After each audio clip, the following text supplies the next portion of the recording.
So as Arsenal begin their defence of the FA Cup this weekend against Newcastle, in this video I'm going to look at Arsenal's history in the competition.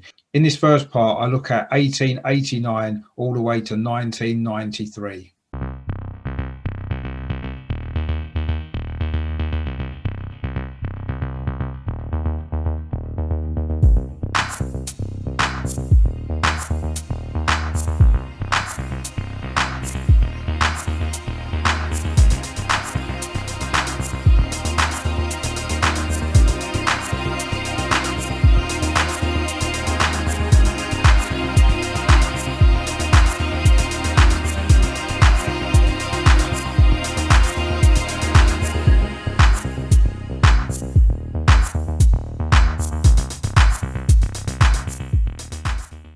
Hello, my name is Richard. Welcome back to my channel over and over again, the Positive Arsenal channel. In this video, I'm going to look back on Arsenal's history in the FA Cup, of course, as we begin our defence of the trophy this weekend with a home match against Newcastle. Just before I get into all this, I want to make sure that you are subscribing to my channel. If you like what I do and you do enjoy some positive Arsenal content, please subscribe to the channel, pressing the button down in the corner there. If you like this video, please give it a thumbs up as well. And if you've got any comments at all to make about Arsenal's record in the FA Cup, any of the previous FA Cup finals that we've played, and anything at all to do with Arsenal, please drop them in the comments box as well, because I do love to hear from you guys as well.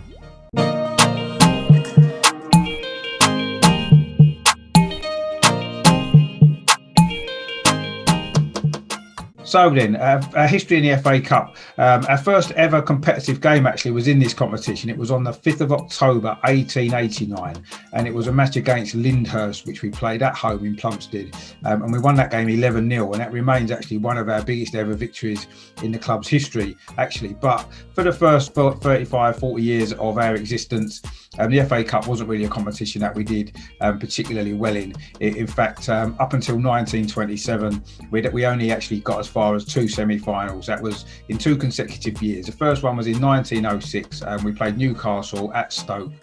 We lost that game 2-0, and in the following year, 1907, we reached the semi-final again. This time we played Sheffield Wednesday. The game was at Birmingham, and we lost 3-1. But it wasn't until Herbert Chapman took over the club in 1925 that we suddenly became a club that could challenge for honours. In his first season there, in 1926, we did finish runners-up in the league, and in the following year, 1927, we did finally reach our first FA Cup final here at Wembley.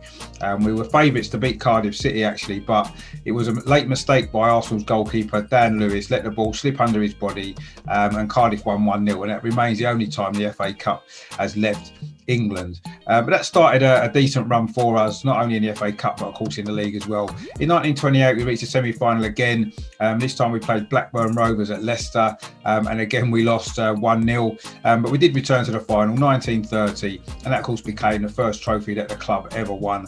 We actually played Huddersfield in the final, of course Herbert Chapman's former club.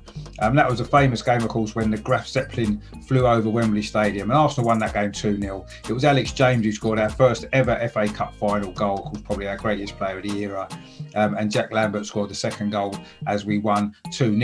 In 1932 we're back again for our third final. This time we played Newcastle at Wembley. Although we did lead 1-0 with a goal from Bob John, Newcastle did come back to win. Their first goal of course was that famous over the line goal when the crosser came in. The ball had already gone out, but the play was allowed to continue. Newcastle equalised and they did go on and win 2-1. Of course, the following year, 1933, saw us suffer probably one of the biggest shocks in FA Cup history. We were the reigning league champions. We were on the way to winning it 3 times in a row. We actually lost to Division 3 side Walsall away 2-0. It was a much changed team actually for Arsenal, but it was still a massive shock throughout the world of football. I say we lost that game 2-0, and that actually turned out to be Herbert Chapman's last FA Cup game in charge. Unfortunately, by the time we played Luton in the third round the following year, Herbert Chapman had died of pneumonia, and Arsenal had to rebuild under George Allison. We did reach the final again in 1936, and again we were favourites. We played Division 2 side Sheffield United, and we did win the cup for the second time. We won that game 1-0 with a goal from Ted Drake. who had just come back from a long injury layoff. He played in a couple of league games just before, and he did score the winning goal in that particular final. Then, of course, the war came along and disrupted Arsenal's progress. And when the FA Cup resumed in 1946, it was the first and only time that the ties were played over 2 legs, home and away. We actually went out to West Ham in the third round.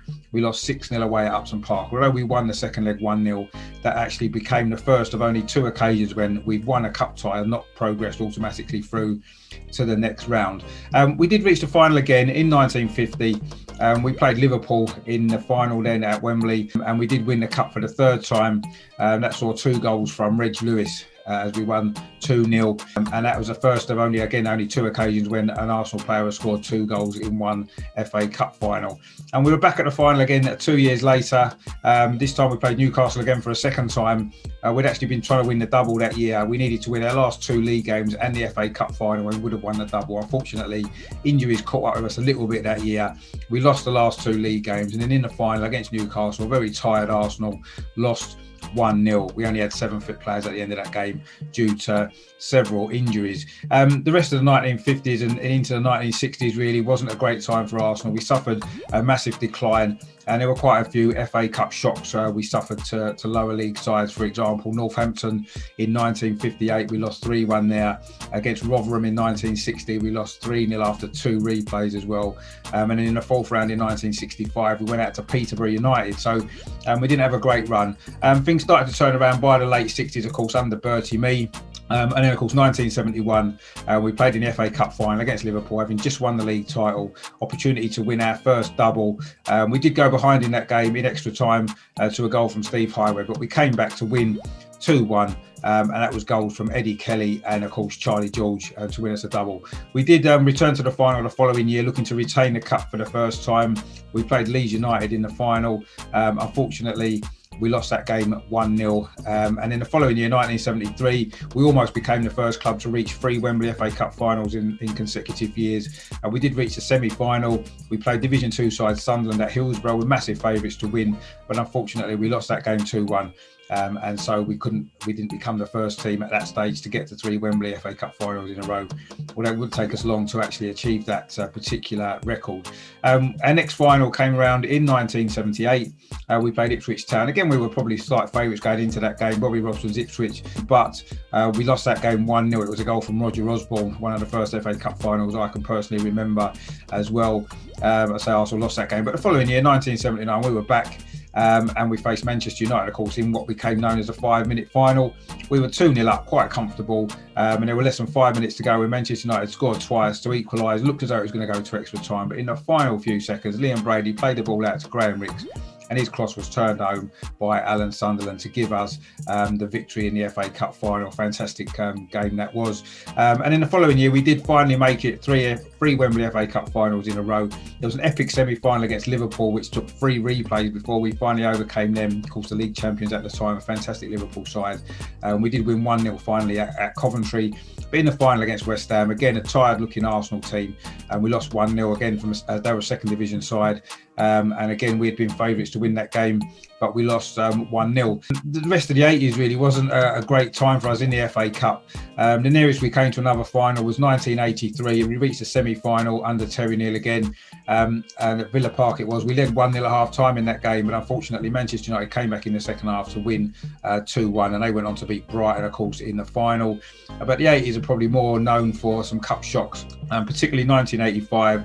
We lost a 4th round tie in the snow away at York. That was, of course, a really big shock that was as well. We also lost to lower league side Middlesbrough as well in the mid-1980s. And things they didn't automatically get better when George Graham turned up either in the FA Cup. He didn't have the best of times in that competition in the early stages.